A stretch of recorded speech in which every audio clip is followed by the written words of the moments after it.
Friends, now let us see how to import an image onto whiteboard. We should have already the image in our system from our folder, and you open whiteboard. You can change the background color if you want. For better video, I am changing it into black.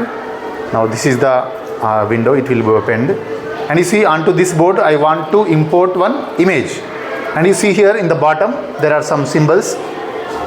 Pen symbol, eraser, text and other tools and image toolbox. So here tool, beside tool you can see image symbol and image.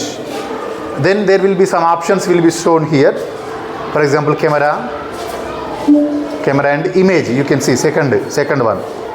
Click on it and the folders will be shown, and my image is here and here. For example, I am taking this image, click on it, it will be selected with tick mark, and now here right side you can read import, and you see the image was imported on the board, and you can maximize this and minimize this.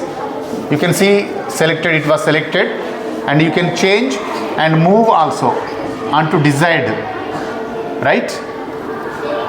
As per your wish you can change its size, and you can write here whatever you want. Even you can save this class for the next class also, right? Okay, thank you.